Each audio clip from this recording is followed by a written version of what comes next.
to Prime Factors. This week, Robert Walpole, Part 2. Hip, hip!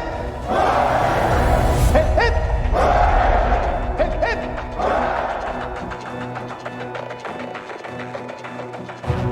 Hello, and welcome back to Prime Factors. I'm Abram, and I'm here with my dad. We are reviewing all the British Prime Ministers from Robert Walpole to Rishi Sunak. This episode is 1.2, Robert Walpole, Part 2.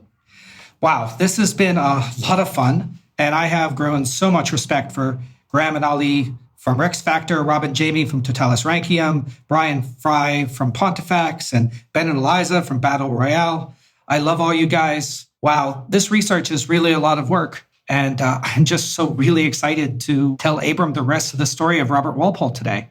Yeah, you spent 2 months researching, both of them combined, so believe him.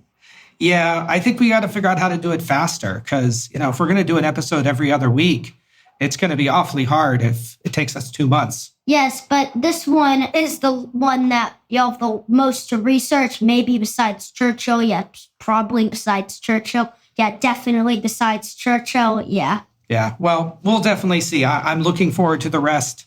As I'm sitting down and doing this, I just have developed such a deep respect for what Totalis Rankium does and how they're able to have all of those little life stories. I don't think I do it quite as well. In fact, Abram, we just got our first review last week.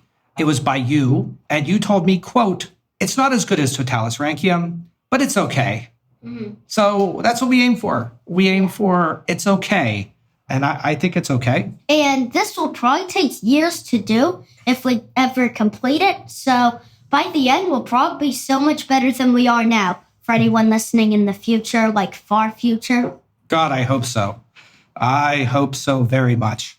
So we are recording today from a very special place. We're recording from Walpole, named after Robert Walpole.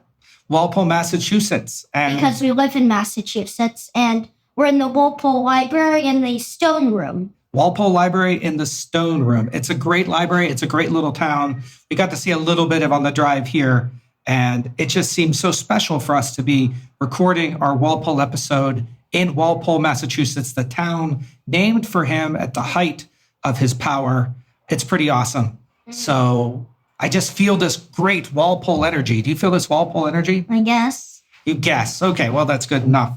Abram, before we jump in, this is a rating episode. We're not going to be rating for a while, but do you want to walk us through the rating system again? Yeah, we won't be rating for like 2 hours, but there has been a few things that I should probably mention. Okay, so to start out, we do, it's out of 99.7. So, how much accomplished? We both rate out of 20, which means it's 1 to 40. And then here comes 2 minus categories because we needed to do something minus. That wasn't just personality. Minus 1 to 20, which means we both do minus 1 to 10 and combine them. How much they accomplished, and the same thing with how bad their personality was. Back to the ones that you get points. And then 1 to 20, how interesting. Once again, we do the 20 thing. And then plus 1 to 10, how good do they look? This is the one that is a bit weird in how we do it because we do it 1 out of 10 plus 1 out of 10. So it would be 1 out of 20, except we divide by 2. So 1 out of 10. Now here comes the ones we can't control. Plus 0 to 9.2 of lifespan because the one who lived the longest died 1 day before their 93rd birthday. So 9.2. And how much time their prime minister? 0 to 20. Fun fact, Walpole will actually be the only one to get 20. So he'll do very well, I assume. Only one to get 20 so far. Yes, there could be more. There could be, but I don't think because there'd probably be like 2 other prime ministers by the time we finish this. Yeah. At least 1. They go through prime ministers pretty quickly sometimes. All right, so I'm really excited to get to the rating. I'm really excited to talk to you about what's going on with Walpole. So why don't we begin with a recap? Abram, what do you remember from last time? He was born on August 6, 1670, to a wealthy and connected family, but not high in the aristocracy. Initially came to Parliament in 1701, replacing his father. What about the Tory uncle? Well, the Tory uncle came later, so... I remember the Tory uncle, but not him replacing his father was Colonel Robert Walpole, and continued to maintain a seat ever since.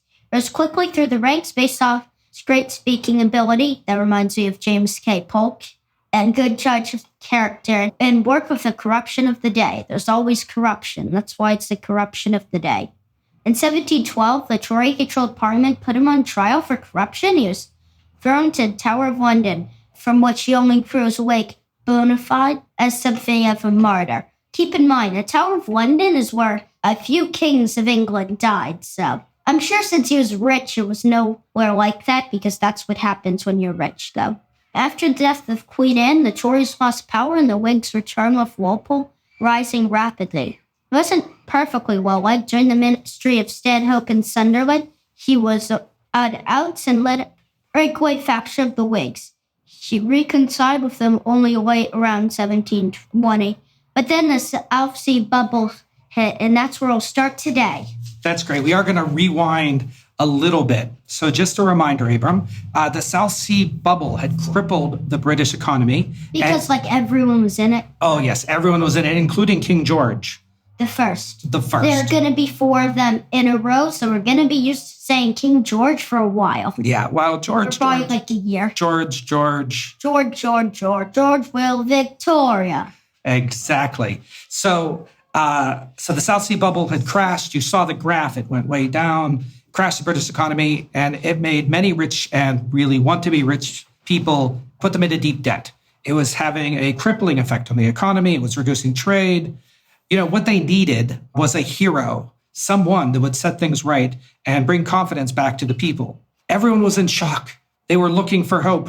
That's when Walpole came in, and that's when he became the first prime minister. Now, last time I jumped ahead to when he was given the twin appointments, Chancellor of the Exchequer and the First Lord of the Treasury. He was given them in April 1721. But I want to jump back a couple days, couple years, couple months to see how he did it. So Walpole, when he was put in charge, had 2 goals. He needed to, A, deflect blame, especially from the Whig leadership of the country, and he needed to restore faith in the financial system. And here's a quote. He said, "The House should proceed regularly and calmly, lest by running precipitously into odious inquiries, they should exasperate the distemper to such a degree as to render all remedies ineffectual."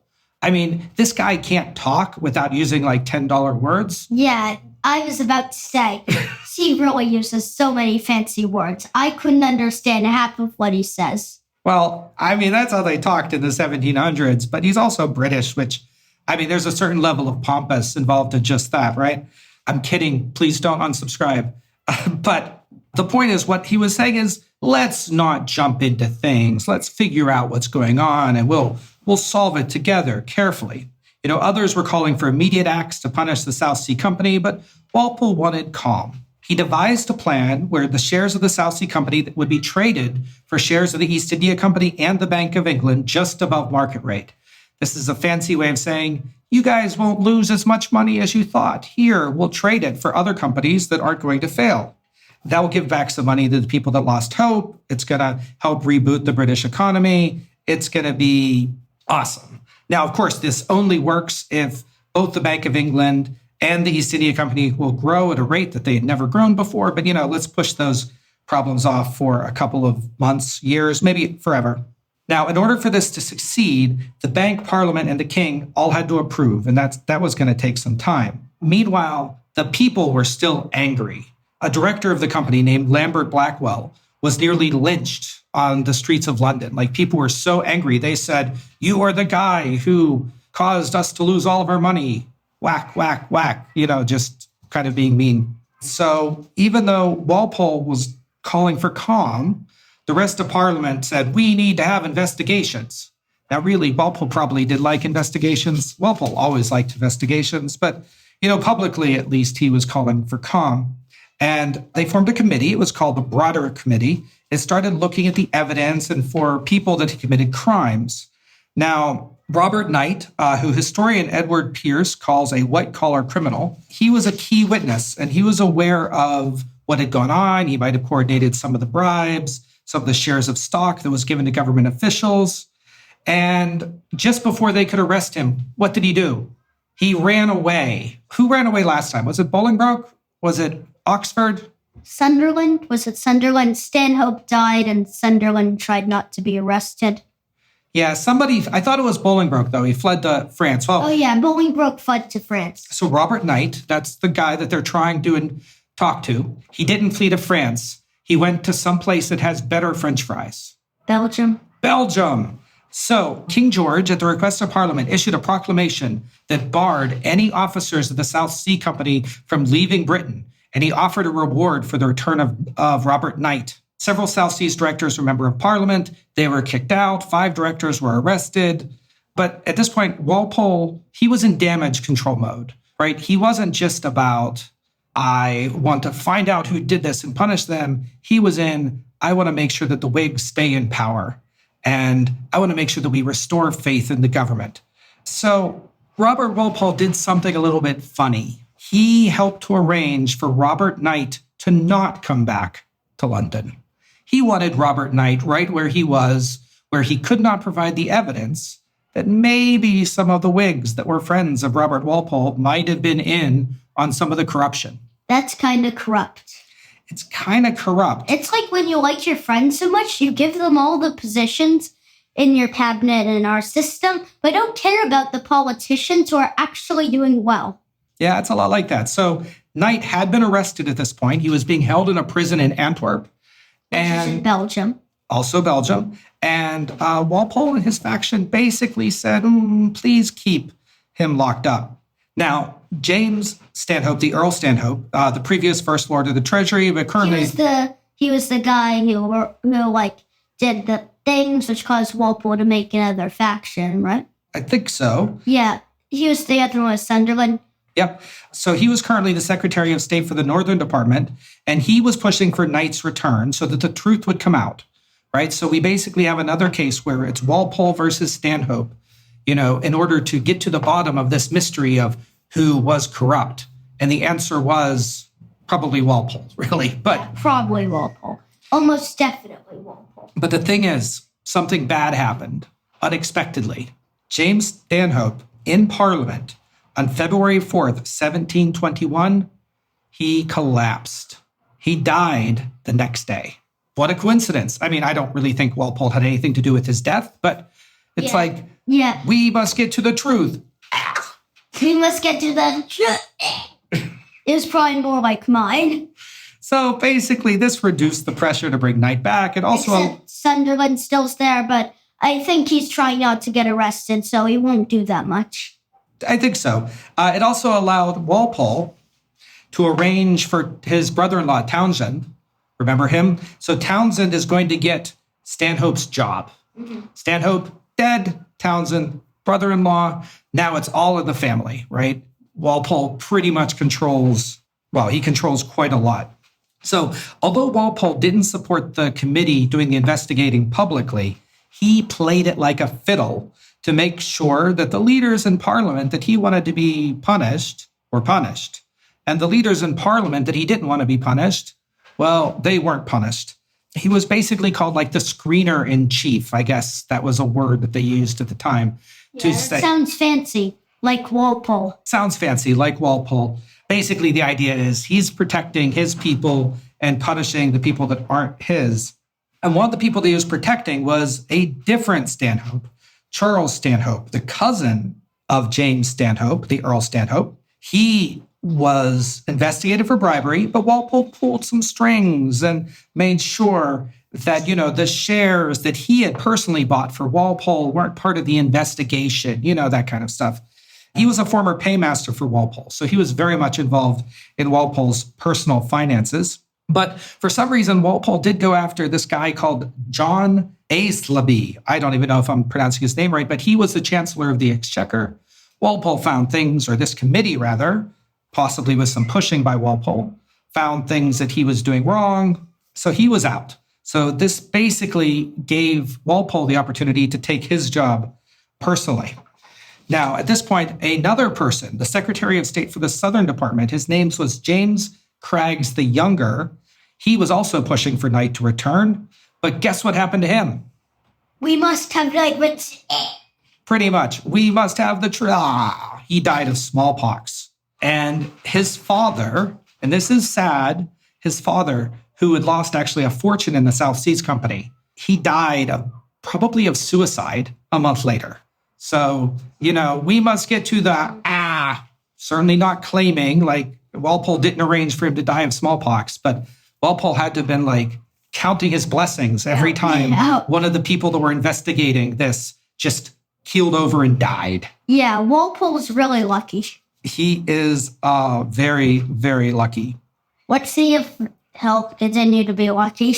Yeah. So at this point, Walpole now has an open spot for the Chancellor of the Exchequer. So Sunderland resigned as First Lord of the Treasury, giving that job back to Walpole. Of course, Sunderland wasn't actually investigated. Did Sunderland have a deal with him that he would give him the job if he wasn't investigated?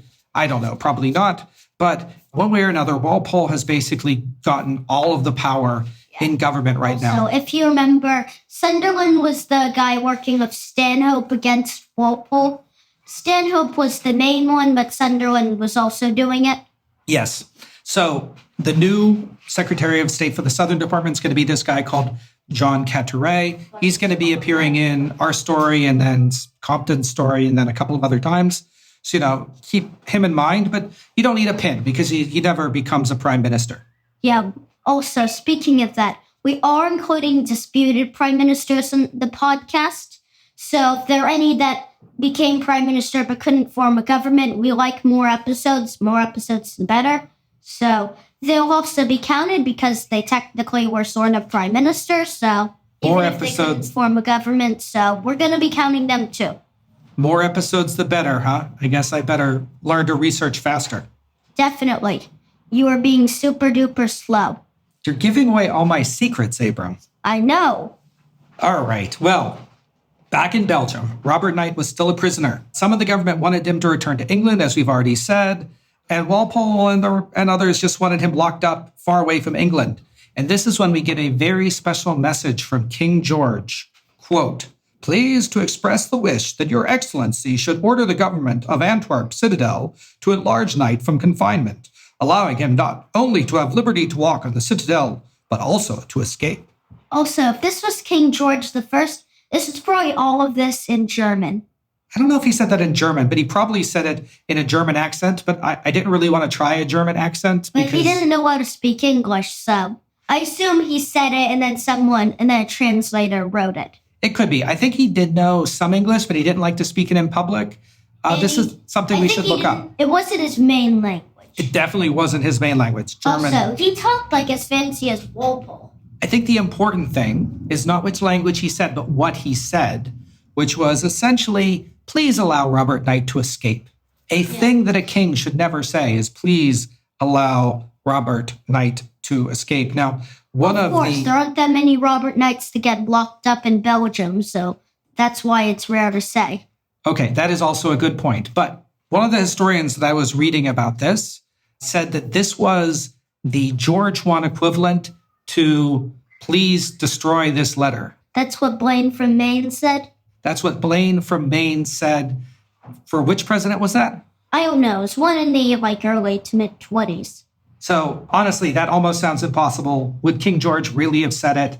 Could that message have been a fake? But it said that he said it. Which, now that I think about it, sounds a bit weird. It does sound a little bit weird, but the bottom line is he's like, please help this guy to escape. I believe he did escape. Ultimately, he went to Paris. I think he hung out with Bolingbroke for a while. Yeah, I assume he hung out with Bolingbroke because Bolingbroke's Paris. Remember, that was one of Walpole's two main enemies. So it was Oxford and Bolingbroke. Right. So the end result of 1721 was that Walpole saved who he wanted to save, manipulated who was found guilty and who was innocent. He claimed the reins of power, and he upset a lot of both Whigs and Tories, people that wanted to see the truth coming out. Yeah, and that's what you don't want to hear. No, he didn't want the truth necessarily to come out. He wanted his truth to come out. Which was not the truth. I assume it wasn't the truth. Probably most people do too. So, while all this was happening, our friends, the Jacobites, they weren't sitting still. So maybe they're not our friends. Probably not our friends. No, I don't think I'd be a Jacobite, but bottom line is they weren't standing still. So let's introduce someone new. This is Francis Atterbury. He was Dean of the Christ Church in Oxford, Dean of Westminster, and Bishop of Rochester.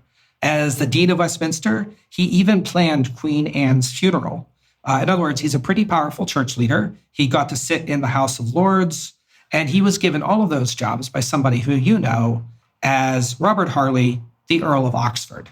So he was definitely one of Harley's people, and he was definitely a Jacobite. So at Queen Anne's funeral, it's said, and I can't confirm this, but at Queen Anne's funeral, he apparently had to be stopped from pronouncing James as James III, King of England, instead of course, who would actually become King George I. Good thing he did, because otherwise he would have been arrested and probably killed for treason. And as it was, he could continue to do other stuff, including what we're about to talk about. So you might remember when Sunderland was being investigated for that bribe that Walpole was looking into during the South Seas Company stuff. One of the people that he turned to was to the Tories to try to get some support, to try to help him not get tossed in the Tower of London. And that's when he started talking to this guy named Atterbury. And we don't know how much Sunderland and Atterbury actually got along. We don't know how much they ended up doing together. But Atterbury and others were plotting to try to bring the Jacobites back to power. There was going to be an election in 1722. Now, remember, at this point, an election had to be held every 7 years.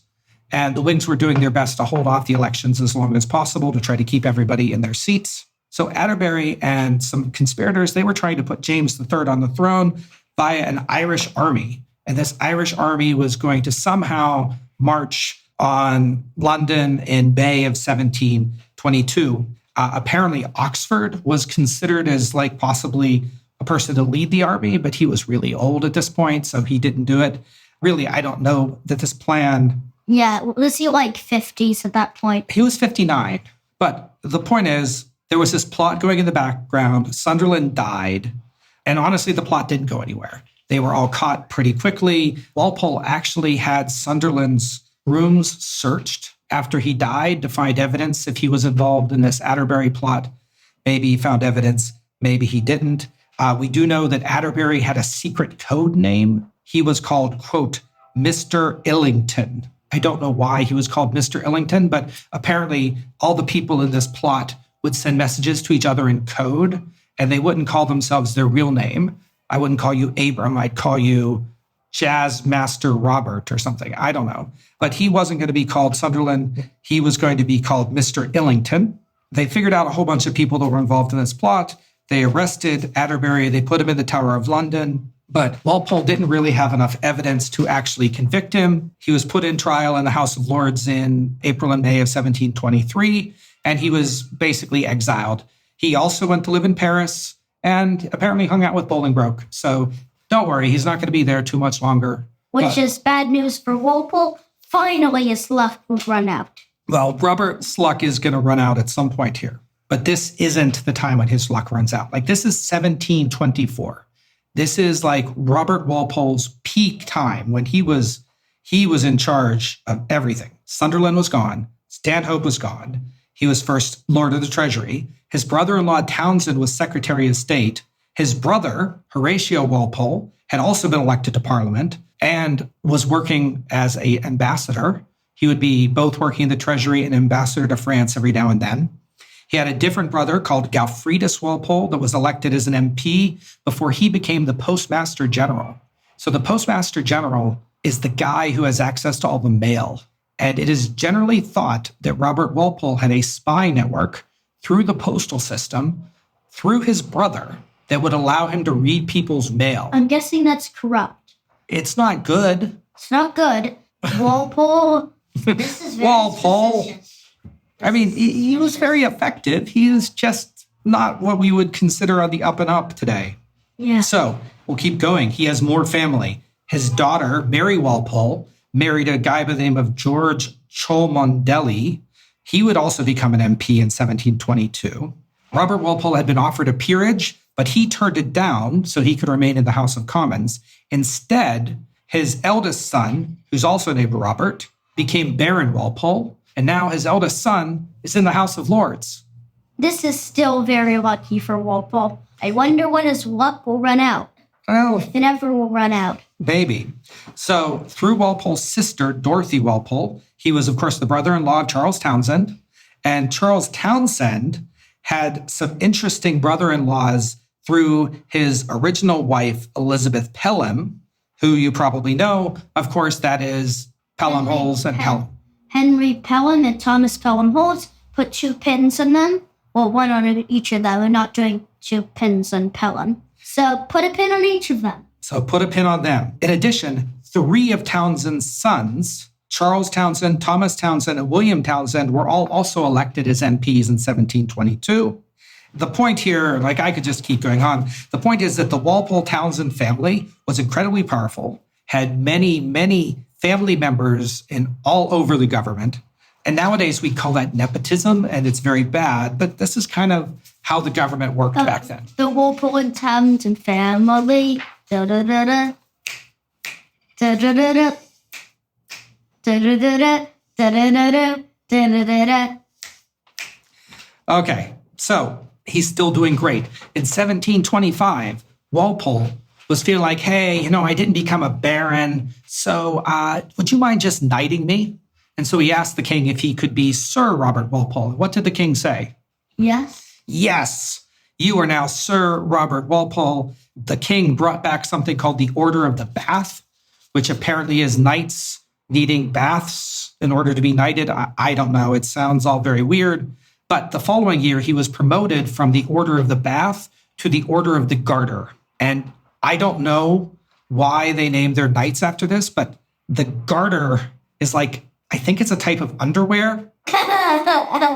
But, he considered it, this was like the pride of his life. So even though everything was working out for him politically, Walpole's family life was very strained. So his relationship with Catherine, originally it was a matter of money. And while they had children together, they weren't the happiest of ever couple. Is that Catherine, who may or may not be shorter than him? Yes, that was Catherine Shorter. Who probably was shorter than him? Who quite likely was shorter than him just because women, on average at the time, were shorter than men. But still, we don't know. I didn't check her height. But something happens that was sad. And, their daughter, Catherine Walpole, died of tuberculosis in 1722. And this is when Robert may have turned a little bit away from his wife and found another woman that he was seeing on the side and all of this stuff that, you can't really talk about with a 10-year-old. But he basically was having an affair with this woman called Maria or Molly Scarrett. So because he was in Parliament, he was frequently away from Norfolk. So, he could have his wife at home and his wife on the road. And I guess it worked out for him. But this is another area where Walpole is personally a little icky. I think a lot of powerful people were kind of icky, but it's not just the corruption that was the thing. It's also he's cheating on his wife. So that said, he never really loved his wife, perhaps, and maybe this is the first time he's found love. But so maybe we should feel happy for him. But good job, Walpole, but also too bad for his wife. Yeah, it is a little sad. But unfortunately, we're going to start the beginning of the end because in March 1726, something bad happened. What? Dorothy Walpole died. And Dorothy Walpole was the wife of Townshend. And that meant that the family link between Walpole and Townshend was severed. They were still good friends. They still worked together. But they were no longer quite as much family. And so suddenly they're going to be rubbing up against each other a little bit more than they would have. Because now they don't have family to block them. Yeah, no, it's like they're a little bit less family than they used to be. Now, I'm going to pause here for a second.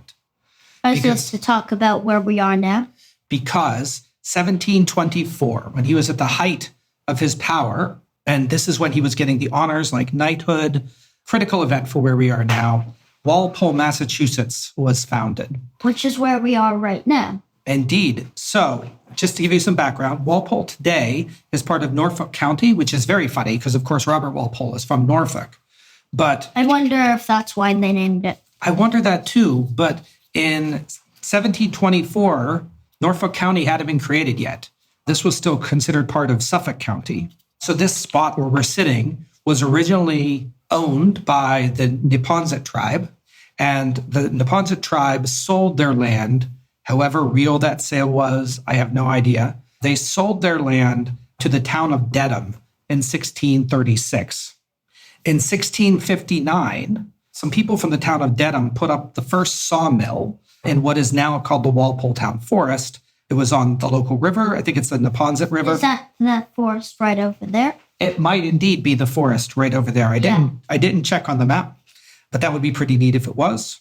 They built a sawmill. Before too long, some people wanted to live by the sawmill. And by 1663, we have the beginning of a town that is growing up around this sawmill in Dedham. Now, in 1704, the people that were living near the sawmill, they petitioned the town of Dedham for their independence. Do you know what Dedham said? No. No. Of course they said no. They wanted those people. They asked again in 1721. What did Dedham say? No. No. But somehow in 1724, they asked and they said yes.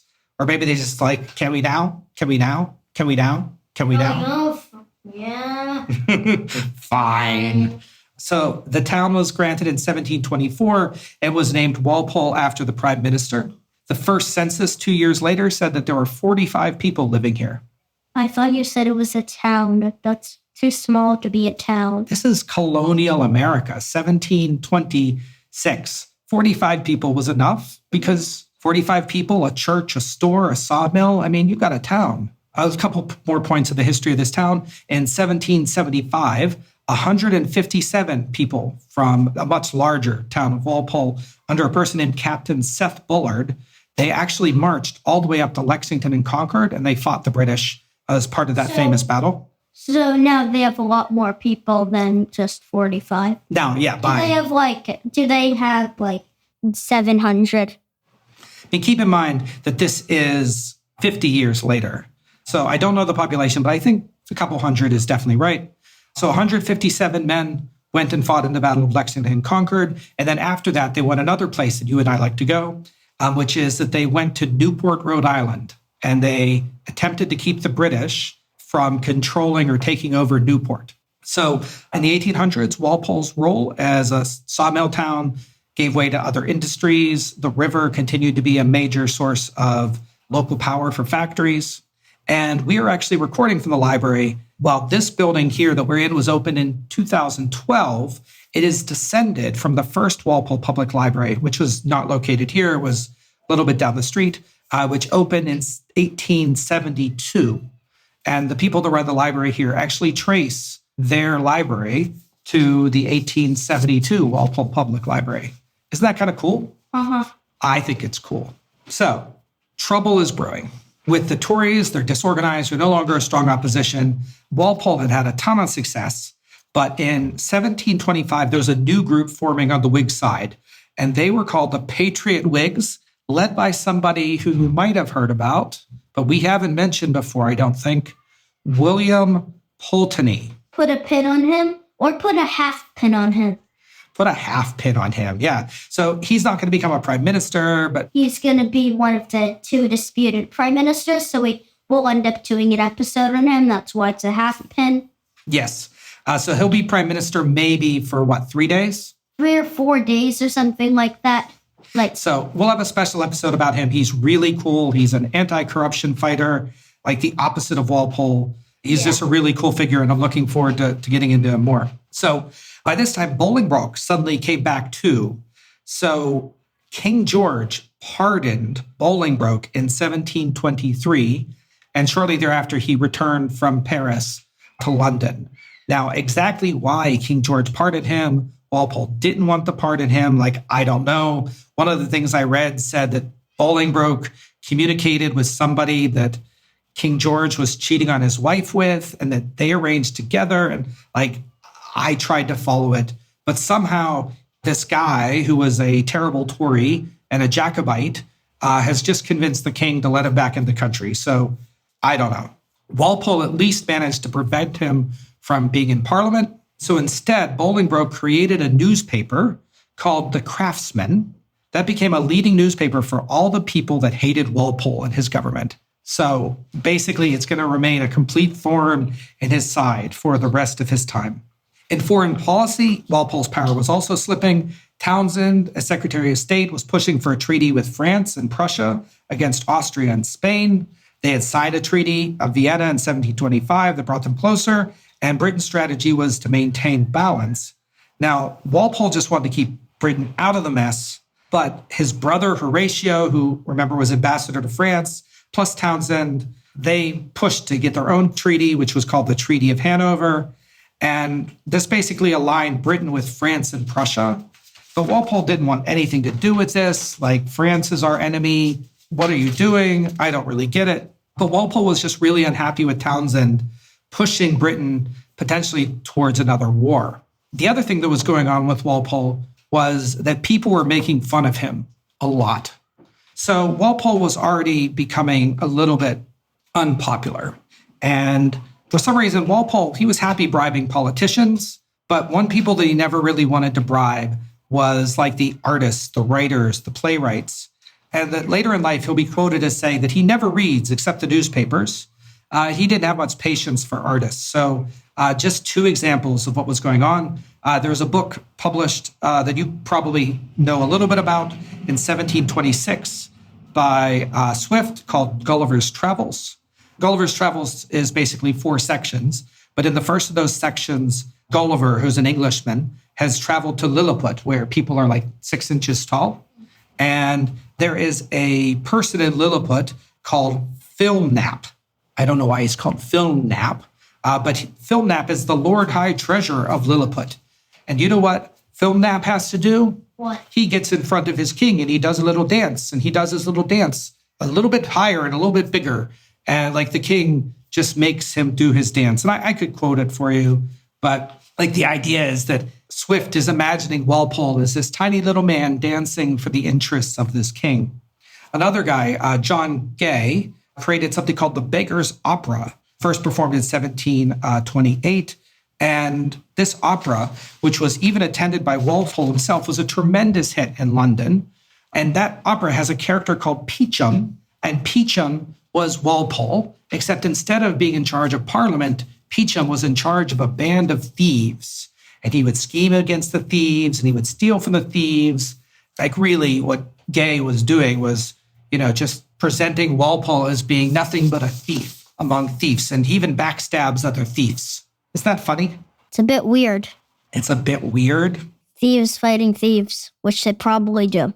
Yeah, I'm sure they do. So John Gay was said to have become very rich as a result of this play, but Walpole really, really, really didn't like him or it. And while John tried to write a sequel, Walpole basically told him, if you write a sequel, you will never get it published. I will make sure of it.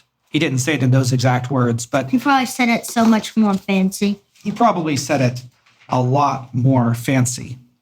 Now, Because we all know he likes to talk fancy.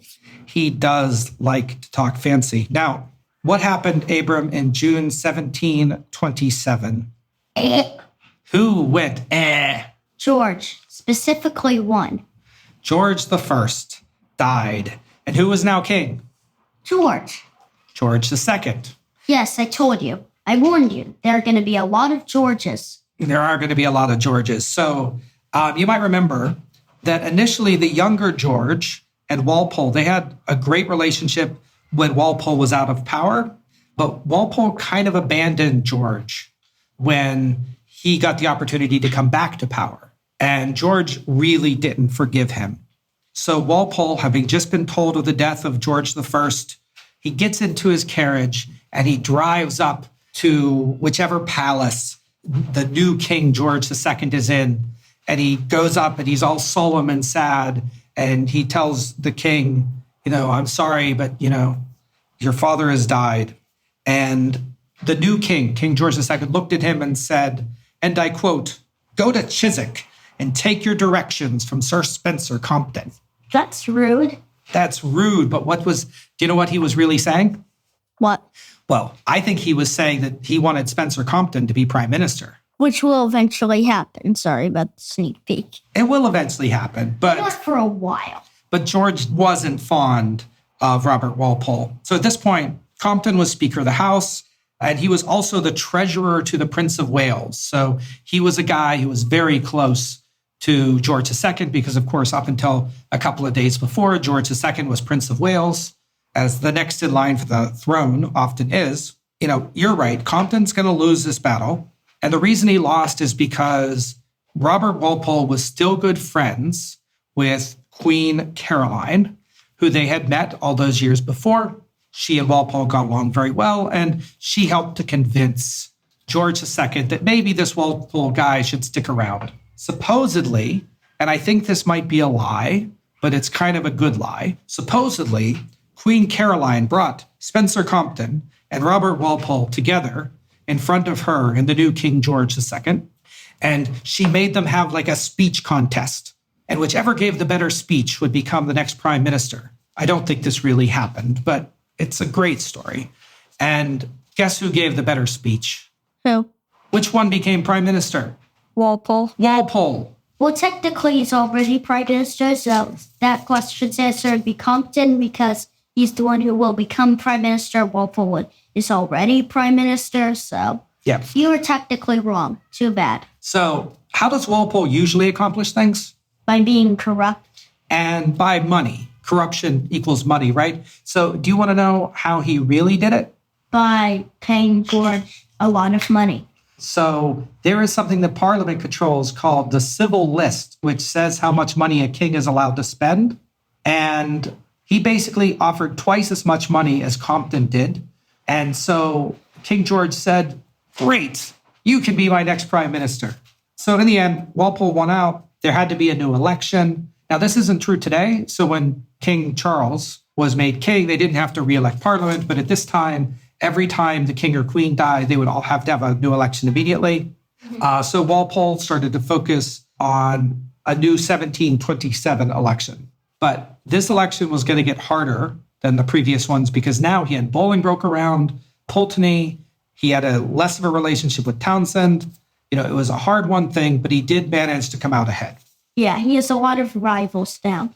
He has a lot of rivals. And throughout the 1720s, tensions were rising with Spain. In 1727, for example, Spain had just attempted to recapture Gibraltar. So the point is that Walpole and Townshend started to have differences of opinions over foreign policy. We've already seen that before. And this finally came kind of to the end, where Townshend really believed in that Treaty of Hanover, and he saw Austria as a big enemy, while Walpole and others, including Newcastle and others, Thomas Pelham Holles. Yeah, Newcastle was Thomas Pelham Holles, who did not have holes in him. I assume that would be very painful. That would be very painful. But I think the holes he has actually gave him a lot of money, so that's fine. So the point is, Townshend basically just said, guys, you know what? I quit. You win. You get to be in charge. I don't want to argue with you anymore. And Townshend actually went off to do something pretty amazing in his own way. What? He developed a new nickname. You'll never guess what it was. What? Turnip Townshend. That's even worse. Turnip Townshend, because he's going to go and he's going to completely revolutionize the way agriculture works in Britain. And he's going to have people planting turnips and other stuff in order to make their crops all healthier. And it's going to be great for Britain. But people are just going to make fun of him and call him Turnip Townshend from then on. But really, it was an awesome thing. Townshend's job was taken over by Charles Stanhope. Not the big Stanhope. Not the previous Stanhope, but the other Stanhope. There are too many Stanhopes. So just to remind you, James Stanhope, the Earl of Stanhope, was the parliamentary leader until 1721. And he went, while giving a speech, I assume. Correct. That co-led the Stanhope-Sunderland government.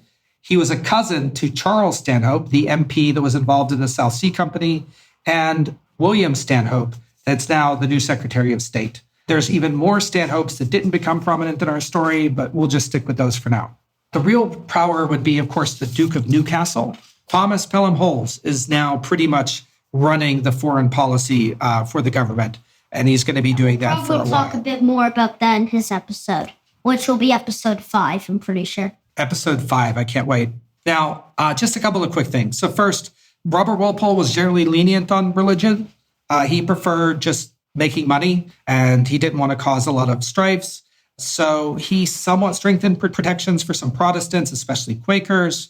He worked to replace Tory church leaders with Whig church leaders, pretty much as you would expect. Another thing that was going on right now was something called the War of Polish Succession. So you might remember last time we had the War of Spanish Succession. This is the War of Polish Succession. There's also going to be a War of Austrian Succession. Like, there's just too many of these things. And King George II really wanted to get involved because of his Hanover stuff, and Walpole prevented him from getting involved. So we won't talk too much more about that. Walpole. But now we're getting to the part where he's getting to be less and less popular. And a big reason why he's less and less popular has to do with, what did I just spend way too much doing in early April? Not researching podcasts, but taxes. Taxes. In politics, then as today, taxes are like one of the most important parts of the job, right? You need money to run a country, but nobody likes to pay money to run the country. So in the 1730s, Walpole's going to get deep into taxes. Now, his job, he sees it as being, I want to simplify the tax code. I want to make it easier for the government to collect the money. I want to make it harder for smugglers to bring in stuff without paying. And so he's going to start to put some new taxes on and changing additional taxes, but it's going to change stuff. One of the things that he does is he reimposes something called a salt tax. So anytime somebody wants to eat any food, especially back then, you needed salt, right? They didn't have refrigerators, so you would use salt to keep things fresh for longer, although I guess it would make it very salty. I don't know. I've never actually done salted food, but that's how they claim it works. So farmers and things would need to buy a lot of salt. So he was looking to increase the taxes on like the farmers and the people that need to eat. And at the same time, he was trying to reduce the land tax.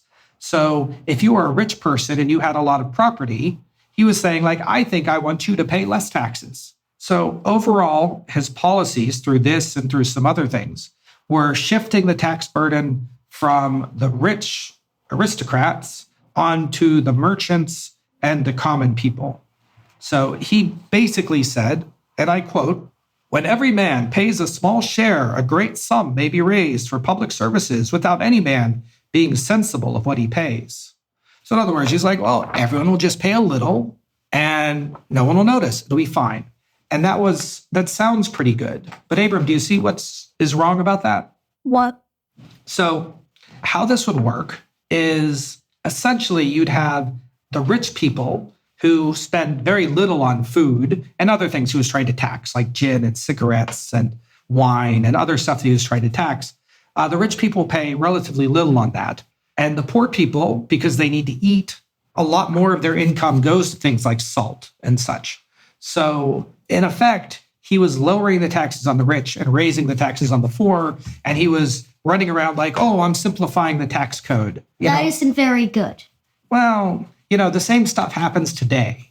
It's like, we should have a flat tax. Well, a flat tax actually is disproportionately, penalizing the poor over the rich. But it's just interesting that this was even happening way back then. This even affected the Americas because Rhode Island was asking for help with a sugar tax, and Walpole was just having absolutely none of it. Now, at the end, Walpole tried to get something called the Excise Act passed in 1733. And at this point, everyone hated him. Everyone hated the taxes.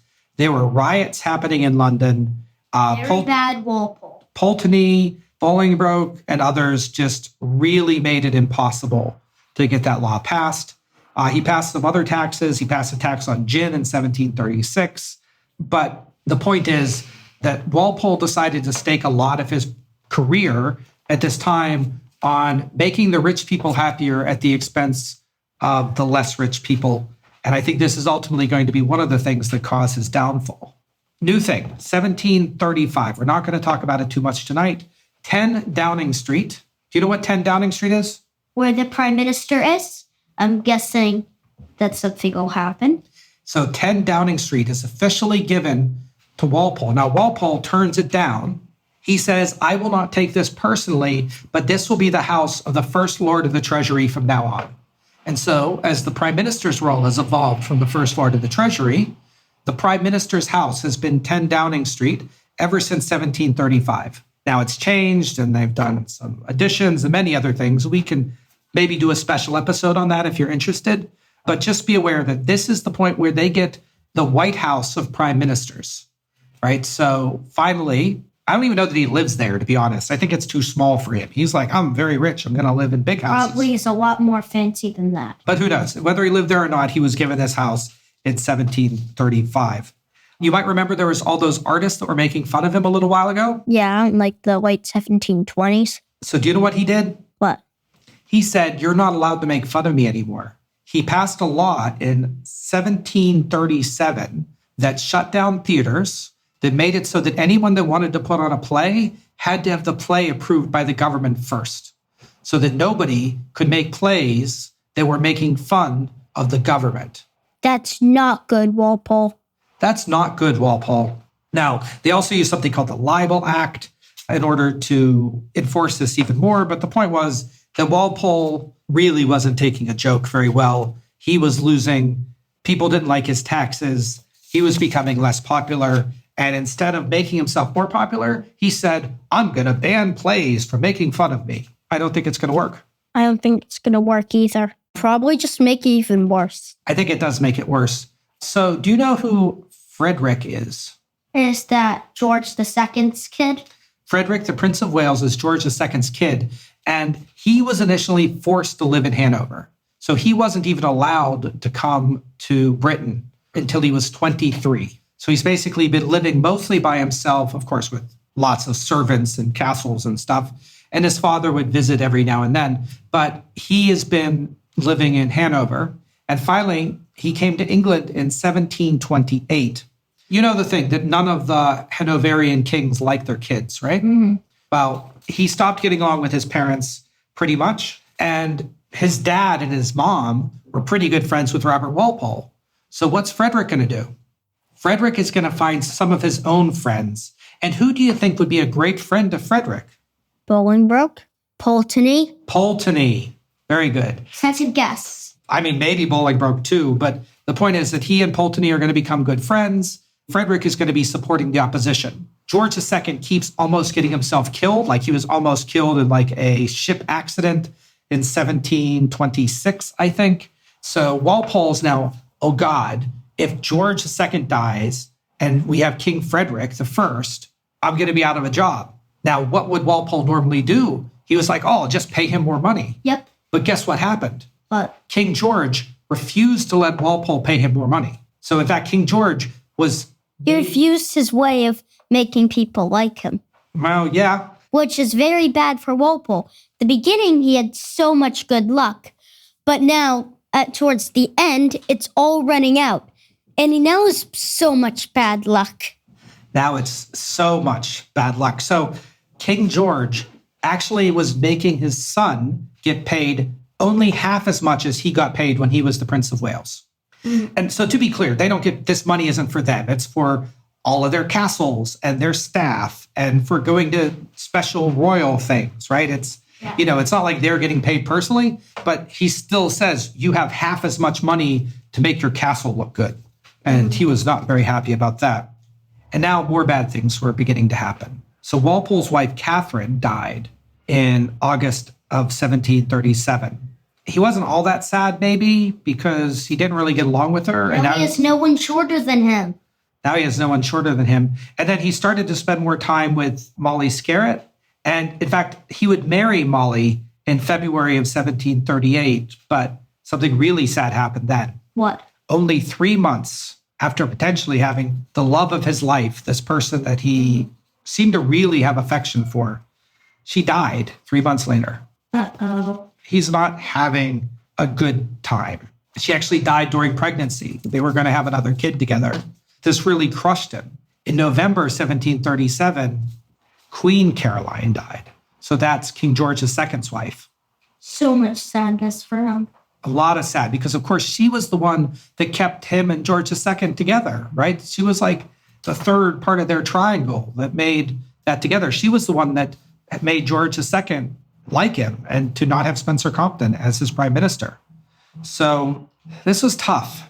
And then something else happened. What? The end of Robert Walpole's career as prime minister is due to something a little bit unexpected. What? An ear. Oh, what? What? What happened? Ear? In April 1731, Spanish forces boarded a British merchant ship called the Rebecca off the coast of Cuba. This ship was carrying a shipment of sugar, which the Spanish government said that they weren't allowed to have. Now, trade with Spain had been blocked since 1729, but the British didn't really care a lot of the time. While interrogating the captain's name, by the way, was Robert Jenkins. Tell me if this is starting to ring a bell. The Spanish cut off part of his ear, his left ear. So Britain continued to fight. Britain founded the colony of Georgia in 1732 in order to give British merchants in the area a safe harbor for the Spanish. Remember that Florida was still part of Spain at this point. And in 1738, so 6 years after that captain got his ear cut off, Robert Jenkins was asked to testify before Parliament about all of the abuses that the Spanish had done to him, including he brought his cut off ear to Parliament. It's like, hey guys, here is my piece of ear. The Spanish cut this off. Why is this so funny? As usual, this was really about money.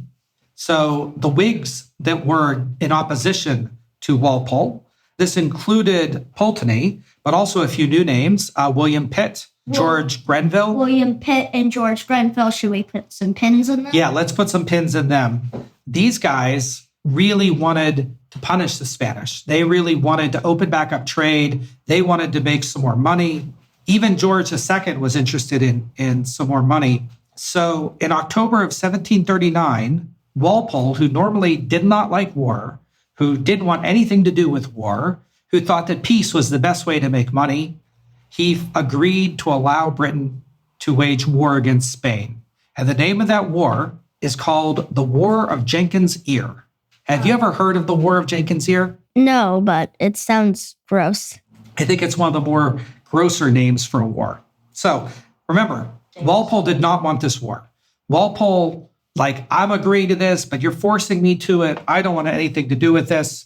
The British started to fight. We'll probably talk about the war more in another episode. In 1739, the British captured Portobello, which is in modern-day Panama. In 1740, the British attempted to capture St. Augustine, Florida, but failed. Did you know St. Augustine has been around since then? It wasn't founded that year, so you're incorrect, but I knew it was founded before then. Yes.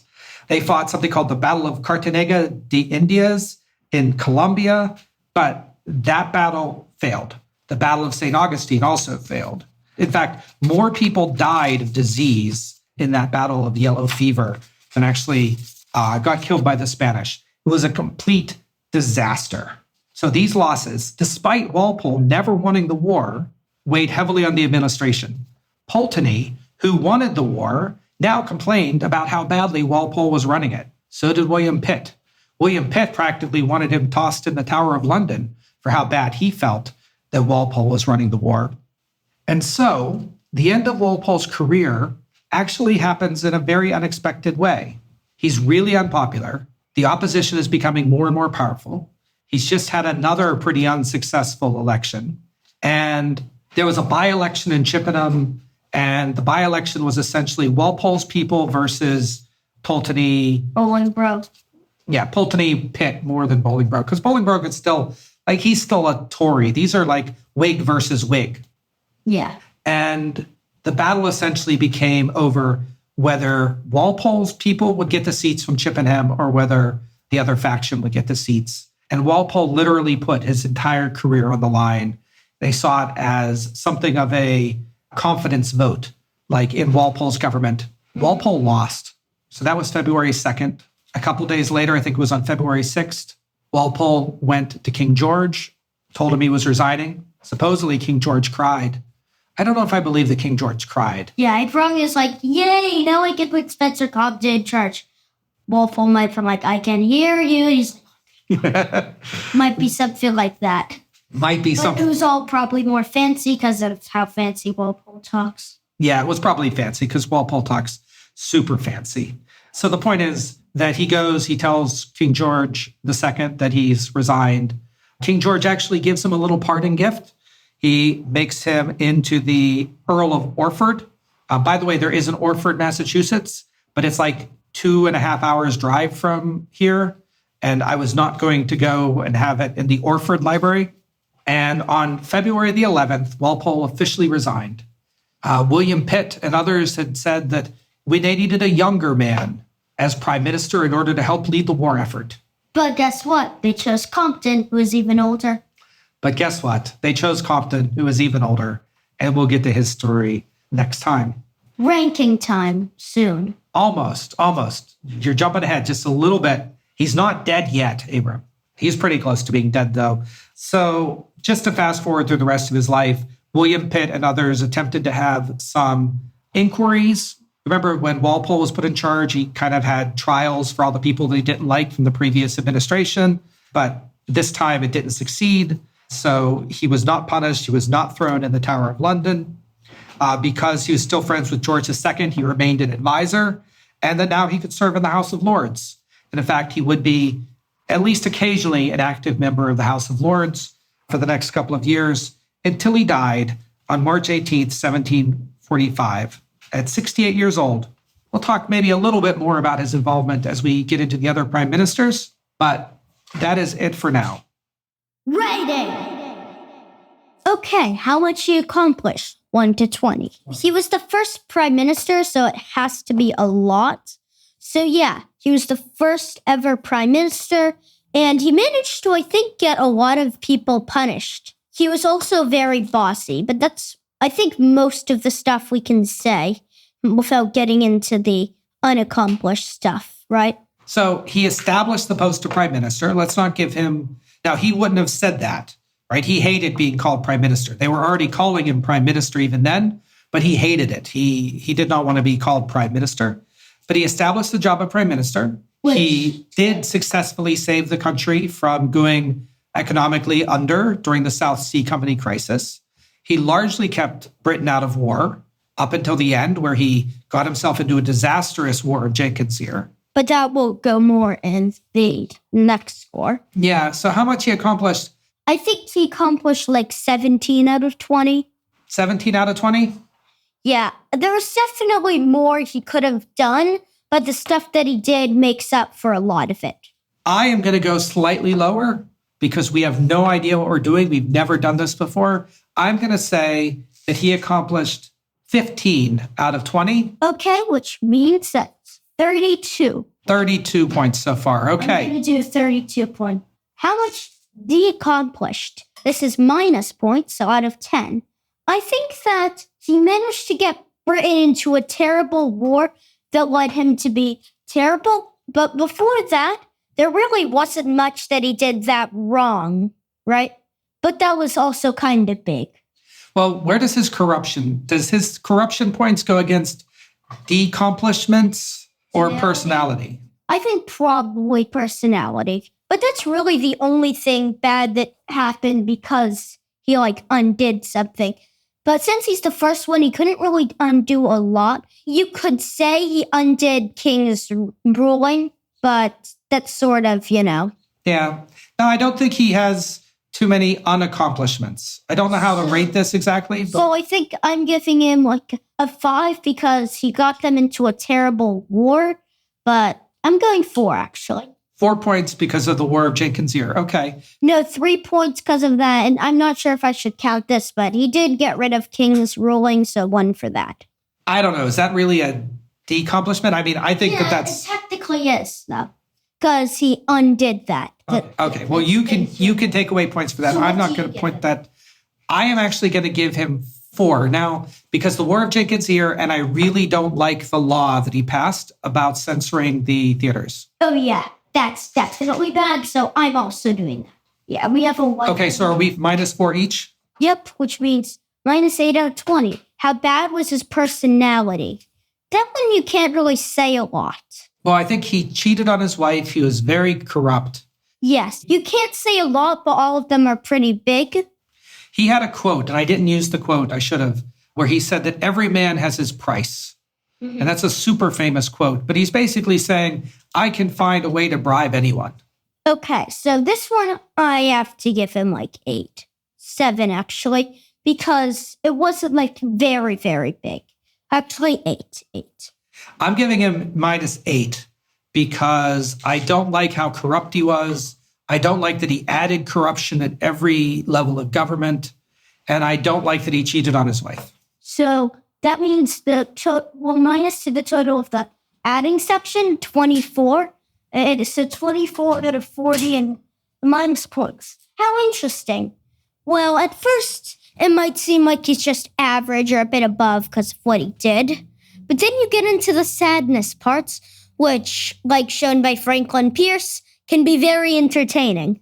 Remember, 2 years, 3 deaths happened, and those are one of the 3 most important people, so. Yeah. I personally had trouble finding little personal details that made him interesting. I mean, there's a lot that he did. Yeah, he definitely would have a lot of stuff in that, but towards the end, it would really all fall apart, I'd have. So that's out of 20. So that means I'd have to give him 7 for if we did a movie about him. Okay. For how interesting, and as you say, how interesting a movie would be about him. And I'm going to disagree with you. What? I think of all the prime ministers, there is a lot here. There's a South Sea crisis. There was the time he spent in the Tower of London. So yeah, this would definitely. And he's the first prime minister. I'm giving him a 10. I'm giving him 9 because the lack of personal details. Yeah, that could just be, my own failings as a researcher, though. Yeah, but... Understood. So that means 19.0. Okay. How much does his picture look? Actually, look at this. So, this picture. So we'll rate it out of 10, both of us, and then we'll divide it in half. Okay, so I'll look at it first. He looks very fancy. He looks like a king, except a bit fatter, I have to say that. He looks like he's holding this weird bag with the crown on it. He's in a cave with a bunch of brown stuff. He just overall looks very fancy. It looks like he's holding something. I'm not going to say it's the best set of all I've seen, but definitely is okay. I'm giving him a 5. Now, it's your turn to look at him. So, in addition to this painting, which I have printed out here, we also have, and this is a gift from Abram's grandparents, very much in the spirit of Rex Factor. They have provided us with the History of the Office of Prime Minister illustrated playing cards. And Robert Walpole, you will probably not be surprised to learn, is the Ace of Hearts, regarded as the first prime minister by virtue of the previously unprecedented power he held and the manner in which he conducted his politics. This is despite his initial insistence that he was only the king's servant. This is the same picture that we're looking at here. This is the common picture of him. Yeah, I agree. He looks... The same with me. Fancy, but some of them are better. Yeah, he doesn't have his blue ribbon in this painting. Which I'm surprised about. Yeah, I think that he looks fancy, but they could have done better, especially with the colors. Yeah, it's very dark. I'm wondering if this is earlier than the other one that we have that shows him with the blue ribbon. So how many points are you giving him? I'm giving him 5. Is this out of 10? Out of 10, we'll divide by 2. Out of 10, we'll divide by 2. Yeah, I think I'm only going 5 as well. So that means he'll get 5 points. Okay. Lifespan. He was to 68. I already put So for lifespan, just to make sure everybody knows, we're say that someone lived to 62, we're doing 6.2. So we're giving them points just for being alive. We're so generous. Because the better someone was, often that means they probably would have better health care, which means they probably live longer. I don't think any of that is true, but I think for a rating system, it is perfectly fine. This is how we did it. So Robert Walpole was born August 26, 1676. He died March 18th, 1745. And as you say, that is a lifespan of 68 years. So he'll receive 6.8 points. For his time in office, we're going to count Robert Walpole as having started on April 3rd, 1721, and ending on February the 11th, 1742. That's going to be a total term of just a bit over 20 years, but we will give him a flat 20 points. Okay, and now let's add the plus together. That's 8. So it would be 82.8 minus 24, which means he'd be 58.8. Abram's math is, as usual, impeccable, and Robert Walpole's final score is indeed 58.8 points. I expected him to do a bit better, but there was really no category he was very good in. I don't know. I think he did a very good job of being interesting, and I think... Yeah, I think it's that his personality is bad and his painting was just meh. Meh. Do you agree with that? I think I agree. I think those are the two main things dragging him down. So, but Abram, we know that it's not just about the score. We also have the question. Known or ice cream cone? I mean, he's the first prime minister. He needs to get known, so will we get known or ice cream cone? I think known. I think known as well. So we have our very first prime minister, our very first known, and most importantly of all, Robert Walpole can feel very proud that he managed to get a completely meaningless award on our podcast. Congratulations, Robert Walpole. You are our very first winner and our highest scoring prime minister so far. Uh-huh. He'll probably say it very fancy, though. I think he'll say it very fancy. So with that, we have now ended our third episode, our first episode. The first episode that we do a ranking. We don't have a website. We don't have any social media. You can't find us. But We will in the future. we probably will in the future. And if we do, we'll make sure to let you know. Thank you very much for listening to this episode. I've had a great fun researching Robert Walpole. I hope you've had some fun listening to us. And we'll talk to you soon.